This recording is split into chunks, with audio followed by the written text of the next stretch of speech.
Kidney stone ಚಿಕಿತ್ಸೆಗಾಗಿ ದೂರದ Uganda ದೇಶದಿಂದ ಯುವತಿಯೊಬ್ಬಳು ಬೆಂಗಳೂರಿಗೆ ಬಂದಿದ್ಲು.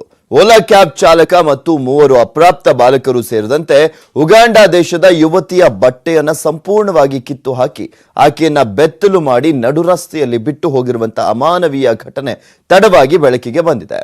ಆರೋಪಿಗಳಿಗೆ ಪೊಲೀಸರು ಹೆಡಮುರಿಯನ್ನ ಕಟ್ಟಿದ್ದಾರೆ.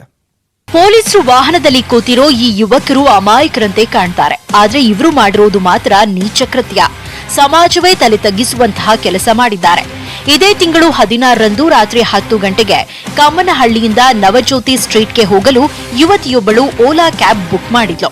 ಆದ್ರೆ ಆಕೆ ಹೇಳಿದ ಸ್ಥಳಕ್ಕೆ ಹೋಗದೆ ಬೆಂಗಳೂರು ಹೊರವಲಯದ ದೊಡ್ಡಬಳ್ಳಾಪುರದ ಕಡೆಗೆ ಬಂದಿದ್ರು.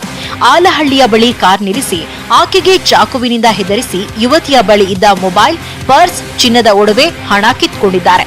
ನಂತರ ಆಕೆ ಧರಿಸಿದ್ದ ಬಟ್ಟೆ ಬಿಚ್ಚಿಸಿ ಕಾರಿನಿಂದ ಯುವತಿಯನ್ನ ಹೊರತಳ್ಳಿ ಅಲ್ಲಿಂದ ಎಸ್ಕೇಪ್ ಆಗಿದ್ರು. ಸಂತ್ರಸ್ತ ಯುವತಿ ದೊಡ್ಡಬಳ್ಳಾಪುರ ಗ್ರಾಮಾಂತರ ಠಾಣೆಯಲ್ಲಿ ದೈಹಿಕ ಹಲ್ಲೆ, ಲೈಂಗಿಕ ದೌರ್ಜನ್ಯ, ಹಣ, ಒಡವೆ ಕಿತ್ಕೊಂಡ ಪ್ರಕರಣ ದಾಖಲಿಸಿದ್ದು ಆರೋಪಿಗಳ ಪತ್ತೆಗಾಗಿ ವಿಶೇಷ ತಂಡ ರಚನೆಯಾಗಿತ್ತು. ಆರೋಪಿಯನ್ನ ಬಂಧಿಸುವಲ್ಲಿ ಪೊಲೀಸರು ಯಶಸ್ವಿಯಾಗಿದ್ದಾರೆ. 3 ಅಪ್ರಾಪ್ತ ಬಾಲಕರು ಈ ಕೃತ್ಯದಲ್ಲಿ ಭಾಗವಹಿಸಿದ್ದಾರೆ. 3 ಜನ ಇದ್ರು ಕ್ಯಾಬ್ ಚಾಲಕನ ಜೊತೆ. ಇವರು ಓಲಾ ಕಂಪನಿಯ ಕ್ಯಾಬ್ ಆಗಿದ್ದು ಈ ಪ್ರಕರಣಕ್ಕೆ ಸಂಬಂಧಪಟ್ಟ ಹಾಗೆ ಅದು ಓಲಾ ಕಂಪನಿಗೆ ಕ್ಯಾಬ್ ಆಗಿದೆ. ಆ ಕಂಪನಿಯ ಅಧಿಕಾರಿ ಮತ್ತು ಸಿಬ್ಬಂದಿಗಳನ್ನು ಕೂಡ ಈ ಬಗ್ಗೆ ತನಿಖೆ ಮಾಡುವುದು ಬಾಕಿ ಇದೆ.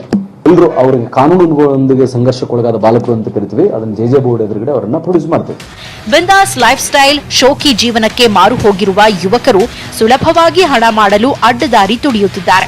ಅಪರಾಧ ಅರಿಯದ ವಯಸ್ಸಿನಲ್ಲೇ ಅಪರಾಧ ಕೃತ್ಯಗಳಲ್ಲಿ ಭಾಗಿಯಾಗುವ ಮೂಲಕ ಸಮಾಜಕ್ಕೆ ಕಂಟಕವಾಗ್ತಿದ್ದಾರೆ. ನವೀನ್ ಕುಮಾರ್, ನ್ಯೂಸ್ 18 ಕನ್ನಡ, ದೊಡ್ಡಬಳ್ಳಾಪುರ.